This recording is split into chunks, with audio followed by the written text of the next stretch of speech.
I now give the floor to a representative of United Nations Watch. Thank you, Mr. President. The nations represented here gather at a momentous time, the 60th anniversary of the Universal Declaration of Human Rights. In what manner can we pay tribute? We can pay tribute by protecting the most fundamental of all human rights, the right to life.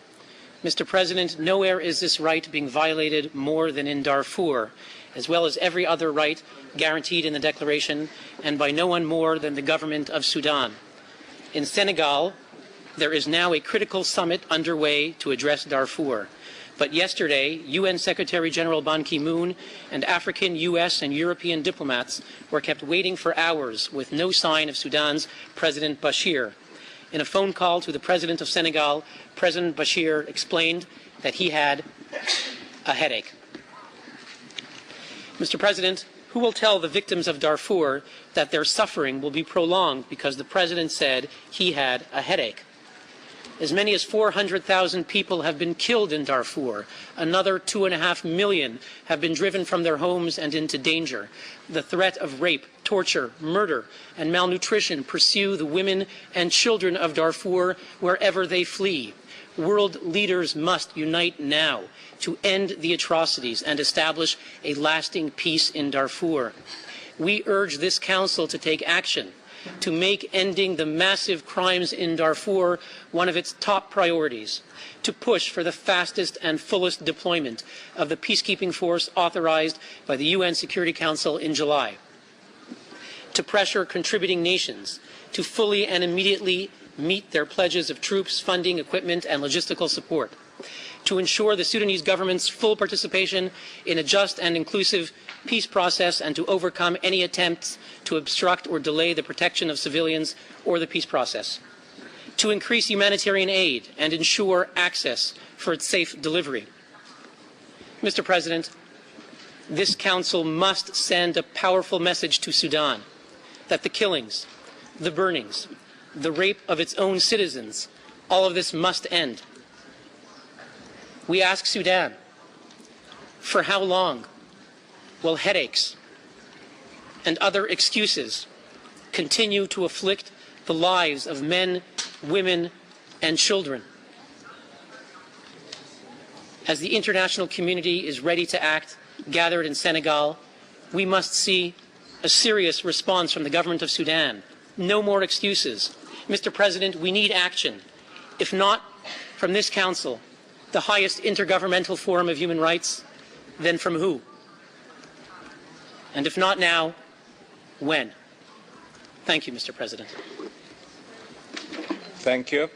That we have several requests for the right of reply. I give the floor to the distinguished representative of the Sudan. شكرا سيد الرئيس. أود أن أتحدث فيما أشارت إليه. Thank you, Mr. President. I'd like to comment on the statement of United Human Rights Watch. I think the representative of this organization is continuing to live in a world of media exaggeration on the subject of Darfur, where the sufferings of people are exploited for an agenda which has nothing to do with Darfur. The government knows that the armed rebellion is the primary party responsible for suffering in Darfur. The rebels have caused many people to leave their villages. The government of Sudan has done a lot of humanitarian work in order to reduce the sufferings of persons and has allowed all necessary facilities. The government, at the same time, realizes that it is only a political solution which will put an end to all these sufferings.